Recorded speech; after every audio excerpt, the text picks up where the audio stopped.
ये वो लोग हैं कि जब शिक्षकों पर लाठी और डंडे पड़ रहे थे तब भी इनकी आवाज नहीं निकली, लेकिन हिंदू मुसलमान हो जाए, मेलोडी के फायदे क्या हैं, मेलोडी कैसे बनती है, झालमुड़ी का इतिहास, झालमुड़ी अंग्रेज खाया करते थे, अंग्रेज लेकर आए, झालमुड़ी बनती कैसे है पूरा बता देती हैं ये। इनको शर्म आनी चाहिए, आपको अपना नाम बदल के ना सरकार का पत्रकार कर लेना चाहिए और आपको ये कहना ही नहीं चाहिए कि आप पत्रकार हैं। भाई साहब, शिक्षा मंत्री जब रेल पटरियों से उतरती है तो रेल मंत्री इस्तीफा नहीं देता, विमान क्रैश होता है तो विमान मंत्री इस्तीफा नहीं देता, देश के अंदर आतंकवादी घटनाएं होती हैं तो रक्षा मंत्री इस्तीफा नहीं देता। तो अगर शिक्षा का पेपर लीक हुआ तो आपको लगता है ये शिक्षा मंत्री इस्तीफा देगा? चोर चोर मौसेरे भाई। कैसे देख रहे हैं मोहित? देखिए, एक चीज मैं आपको बताता हूँ, आज इस देश का दुर्भाग्य है और आज ही के दिन आपने भी उस प्रोटेस्ट को कवर किया होगा कि जिस तरीके से नीट के पेपर को लेकर जब देश के युवा सड़क पर उतरे तो सरकार ने उनको 2 मिनट भी सड़क पर नहीं रुकने दिया, उनको डिटेन कर करके बस में ऐसे भरा गया कि जैसे वो कितने बड़े चोर डकैत और अपराधी हैं।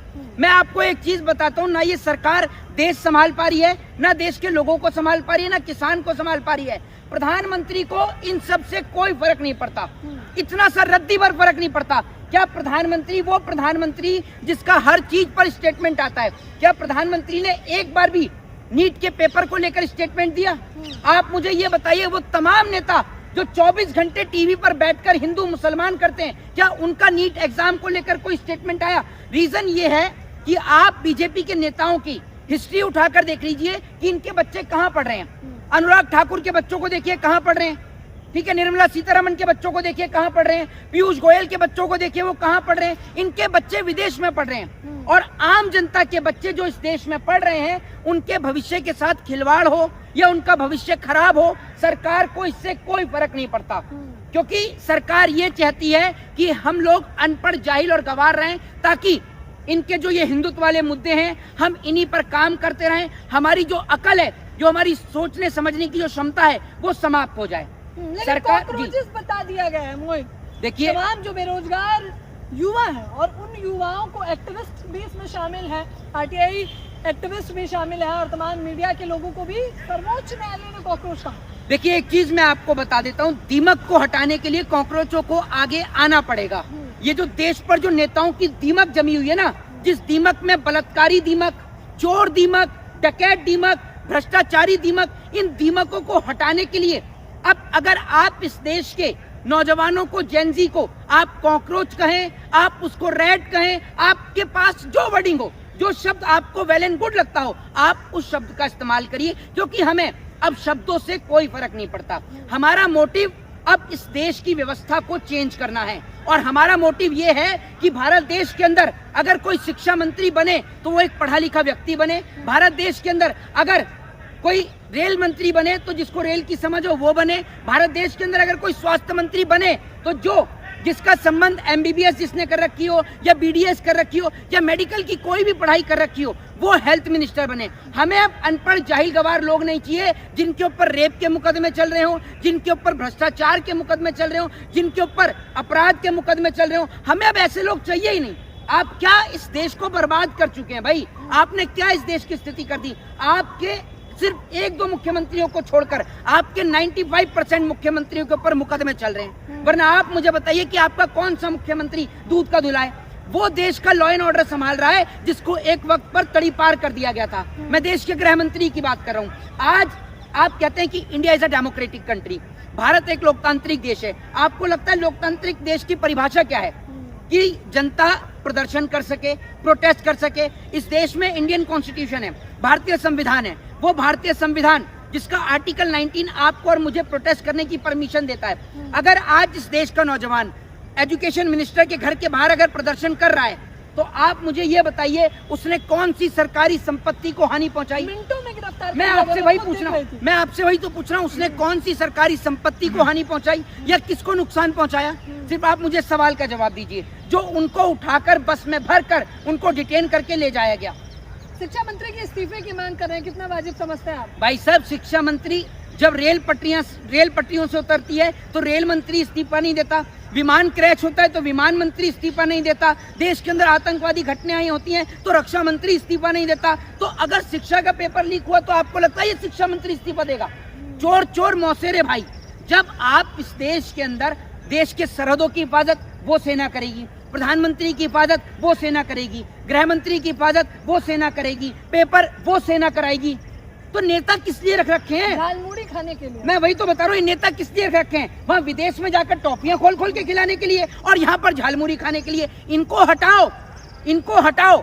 जब सारा काम देश की सेना कर लेगी तो देश की सेना का ये हक भी है कि वो प्रधानमंत्री बनकर देश को चला सके, क्योंकि सेना में अनपढ़ जाहिल गवार लोग नहीं है। सेना में जाने के लिए भी पेपर क्लियर करने पड़ते हैं, एग्जाम क्लियर करना पड़ता है, फिजिकल क्लियर करना पड़ता है। और उसके बाद भी सेना की क्या स्थिति इन्होंने कर दी। अग्निवीर के तहत सेना को जिस तरीके से इन्होंने खत्म करने का काम किया है वो पूरा देश देख रहा है। ये जो भाड़े के किराए की गोदी मीडिया जो इन्होंने रख रखी है, वो गोदी मीडिया, उस गोदी मीडिया की ये स्थिति है कि ये गोदी मीडिया ये तो दिखा देती कि विदेश में क्या चल रहा है, विदेश में कितना बढ़िया चीजें, ये नहीं दिखाते आप कि विदेश की जैसी मीडिया आप भी तो बन सकते हैं। आपने ये गोदी मीडिया हाल फिलहाल में मोहित हम देख रहे थे चारों तरफ, और वहाँ पर क्या हुआ, वहाँ पर अंजना ओम कश्यप कह रही है, जो शिक्षक है, ये शिक्षक ये धंधा करते हैं, शिक्षा का धंधा बना लिया है इन लोगों ने। तो एक बात मैं आपको बताता हूँ, सबसे बड़ा धंधा तो गोदी मीडिया ने बना लिया, सबसे बड़ा धंधा गोदी मीडिया ने बना लिया। और ये पत्रकार की लैंग्वेज है कि धंधा? आप मुझे ये बताइए, ये एक पत्रकार की लैंग्वेज है क्या धंधा? आपसे बड़ा कौन लोग कर रहा है धंधा? आपने तो देश का सौदा कर दिया। कितनी बार तो आप लोग नेशनल टीवी पर माफी मांग चुके हो। आपके पत्रकार कोई शराब पी कर आ पाए? आपका कोई पत्रकार माफी मांगता है? अभी पहलगांव की घटना के तहत दिखाया था ना कैसे सीज फायर का फिर माफी मांगते हुए नजर आए कि हम आपसे माफी मांगते हैं। आपको तो शर्म आनी चाहिए। आप पत्रकार कम सरकार के गुलाम ज्यादा हो, और आपके खिलाफ बोलने वालों के तो चैनल बंद कर दिए जाते हैं या उनको उठाकर जेल में बंद कर दिया जाता है। आप मुझे ये बताइए, इस देश के शिक्षक, आप उनको जो कह रही हैं कि वो धंधा कर रहे हैं, नहीं, दो कौड़ी के शिक्षक तो गुरु होता है, और गुरु को तो जो है ना भगवान ने अपने से भी बड़ा बताया है। ठीक है, वो एक पंक्ति ना कि गुरु गोविंद दोनों खड़े, काके लागू पाए बलिहारी गुरु, आपने गुरु गोविंद दिए बताए। तो गुरु तो सर्वोपरि है, गुरु तो माँ बाप से भी बड़ा है, क्योंकि माँ बाप सिर्फ जन्म देते हैं और बच्चे को पढ़ा लिखा कर उसको समाज में बैठने योग्य बनाने का काम गुरु करता है। भाई गुरु सर्वोपरि है, और आप अपने गुरु के लिए इस तरीके की बात कह रही हैं। अगर गुरु नहीं होते, शिक्षक नहीं होते, तो आप पढ़ाई कर लेती, आप जर्नलिस्ट बन जाती। इनको तो शर्म आनी चाहिए। और बड़ी बात यह है, ये वो लोग हैं कि जब शिक्षकों पर लाठी और डंडे पड़ रहे थे तब भी इनकी आवाज नहीं निकली, लेकिन हिंदू मुसलमान हो जाए, मेलोडी के फायदे क्या हैं, मेलोडी कैसे बनती है, झालमुड़ी का इतिहास, झालमुड़ी अंग्रेज खाया करते थे, अंग्रेज लेकर आए, झालमुड़ी बनती कैसे है, पूरा बता देती हैं ये। इनको शर्म आनी चाहिए। आपको अपना नाम बदल के ना सरकार का पत्रकार कर लेना चाहिए, और आपको ये कहना ही नहीं चाहिए कि आप पत्रकार हैं, आपको कहना चाहिए कि आप सरकार के प्रवक्ता हैं। तो हो तो जाता है कभी-कभी अंजना ओम मोदी, अंजना ओम मोदी। तो मैं आपको बताता हूँ, क्योंकि सच जो है वो छिप नहीं सकता, सत्य प्रताड़ित किया जा सकता है, पराजित नहीं, और सत्य इनके चेहरे पर आ ही जाता है। इस देश का नौजवान आज परिवर्तन की ओर बढ़ रहा है।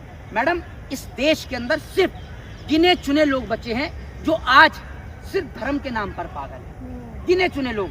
वरना लोगों की फर्स्ट प्रायोरिटी अपने बच्चों का बेहतर भविष्य, बेहतर शिक्षा, बेहतर क्वालिफिकेशन। आप एक बात मुझे बताइए, यही हिंदू मुसलमान करके अंग्रेज हमारे ऊपर 250 साल राज करके चले गए, और आज ये अंग्रेजों के रास्ते पर चलने वाले उनके लोग ये भी वही कर रहे हैं, ये भी वही कर रहे हैं, ये भी आपको और हमें लड़ाकर हिंदू मुसलमान में करके अपने बच्चों को विदेश में पढ़ा रहे हैं। भाई आप कहते हो कि औरंगजेब की कब्र तोड़ो, आप कहते हैं मस्जिद तोड़ो, आपके बच्चे आगे क्यों नहीं आते? अमित शाह के बेटे को कभी आपने देखा है किसी मस्जिद पर चढ़ते हुए? पीयूष गोयल के बच्चे को कभी किसी मस्जिद पर चढ़ते हुए देखा है? अनुराग ठाकुर के बच्चों को कभी किसी मस्जिद पर चढ़ते देखा है? बताइए आप मुझे, आपने कभी देखा है मैडम? बिल्कुल नहीं देखा ना। लेकिन इस देश के हर चौथे व्यक्ति का ये भविष्य खराब कर रहे हैं, हिंदू मुसलमान का डर दिखाकर देश को लूटने का, देश को बांटने का, देश को तोड़ने का ये जो काम कर रहे हैं। और अभी आप देखिएगा, सरकार एक स्टेटमेंट दे देगी हिंदू मुसलमान को लेकर कि हम मुस्लिमों को टाइट कर देंगे, ये कर देंगे, वो कर देंगे। ये जितना भी नीट के पेपर का मुद्दा है, या सीयूटी का पेपर है, या सीटेट का पेपर है, जितने भी पेपर्स हैं, इनके सारे मुद्दे दब जाएंगे, और हिंदू मुसलमान के मुद्दे को देश की गोदी मीडिया, देश की चाहे वो अखबार हो, सारी एजेंसियां, वो इसी को चलाने लग जाएंगी। देख लीजिए, जनहित के मुद्दों से भटकाने के लिए तथाकथित गोदी मीडिया जो खुद को स्वतंत्र निष्पक्ष बताता है, वो किस प्रकार से दल बदल लेता है। हालांकि हाल फिलहाल में आपने देखा कि चाटुकारिता पर भी चर्चा करते हुए खान सर ने कहा है कि अंजना ओम कश्यप जो हमारे पर सवाल खड़े कर रही हैं, हमें उनसे क्या सीखने की जरूरत है, चाटुकारिता कैसे करते हैं। तमाम आरोप प्रत्यारोप के बीच आप लोग भी मुझे अपनी मैडम एक बात और कहना चाहता हूँ, आपने खान सर का जिक्र किया, उस व्यक्ति ने ना गरीब बच्चों को पढ़ाने का काम किया है। और आपके तो बहुत सारी यूनिवर्सिटी जो है, आपके तो शायद मेरे ख्याल से जो चैनल है उसकी यूनिवर्सिटी भी चलती है, ठीक है। आप कितने बच्चों को फ्री में पढ़ा रही हैं, और आपका जो चैनल है इंडिया टुडे ग्रुप, उसने कितने फ्री में अस्पताल बना दिए जिसमें बच्चों का इलाज हो रहा हो। उस शिक्षक ने बच्चों से अगर पैसे कमाए तो उससे उसने आलीशान कोठी बंगले नहीं बनाए, उनके लिए मेडिकल की व्यवस्था कराई, उनको फ्री में पढ़ाने का काम करते हैं। तो उन जैसे क्या, उनकी तो आप जूती की धूल के बराबर भी नहीं है, और शिक्षक से बड़ा इस दुनिया में कोई नहीं होता, और आपको इसके लिए माफी मांगनी चाहिए।